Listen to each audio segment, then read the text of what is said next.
இன்றைய தேவ வார்த்தை 2 ராஜாக்கள் 3ஆம் அதிகாரம் 17ஆம் வசனம். நீங்கள் காற்றையும் காண மாட்டீர்கள், மழையையும் காண மாட்டீர்கள். ஆனாலும் நீங்களும் உங்கள் ஆடு மாடுகளும் உங்கள் மிருக ஜீவன்களும் குடிக்கும்படிக்கு இந்த பள்ளத்தாக்கு தண்ணீரால் நிரப்பப்படும் என்று கர்த்தர் சொல்கிறார். இந்த வசனத்தின் மூலம் கர்த்தர் நம்மிடம் சொல்வது, நாம் காணாத விதத்திலும் எதிர்பாராத முறையிலும் தேவன் வேலை செய்கிறார். நம் கண்களுக்கு ஆராதங்கள் தெரியாத நேரங்களிலும் சூழ்நிலைகள் வறண்டதாக தோன்றினாலும் தேவனுடைய வாக்குத்தத்தம் ஒருபோதும் தோல்வி அடையாது.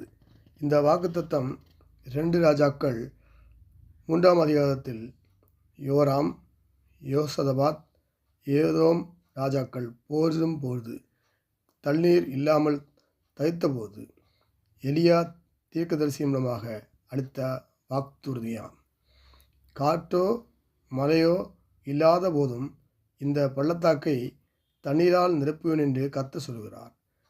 அது மட்டுமல்ல, நீங்களும் உங்கள் படைகளும் ஆடு மாடுகளும் மிருகங்களும் கூட குடிப்பேன் என்று கர்த்தர் சொல்கிறார். இது கர்த்தருக்கு மிகவும் லேசான காரியம் என்று எலிசா கூறுகிறார். மனிதனுடைய முயற்சிக்கு அப்பாற்பட்ட வரியில் கர்த்தர் தாகத்தை தீர்க்க தண்ணீர் கொடுப்பார்.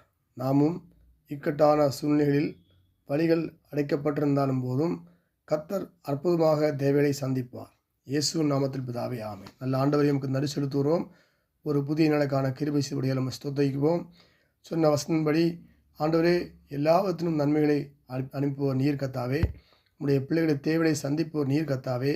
வசனங்களை கேட்கிற ஜெபிக்கிறோம் பிள்ளைகளை ஆசிரிங்க, ஊழியக்காலை ஆசிரிங்க, பிள்ளைங்க நாள் காண்களை ஆசிரிங்க, திரும்ப நம்மால் காண்களை ஆசிரிங்க. எல்லாவற்றிலும் நன்மையும் கிருபையும் தொடர்ந்த கிருபை செய்யுங்கப்பா. விசுவாசிகளை ஆசிரிங்க. வேலைகளுக்கு நல்ல இல்லாதவர்களுக்கு நல்ல வேலையை கொடுங்கப்பா. திருமண கால இழப்பிற்கு நல்ல திருமண வரங்களை தாங்கானவரே பாதுகாத்து கொடுங்க. இந்த நாள் முழுவதும் ஆசிரித்து பாதுகாத்து எல்லையை பெரிதாக்கி தீங்கு துக்குப்பாடு விலைக்கு பாதுகாத்து முடியாது. இயேசு கிறிஸ்துவின் நாமத்தில் ஜெபிக்க நல்ல பிதாவே. ஆமேன், ஆமேன், ஆமேன்.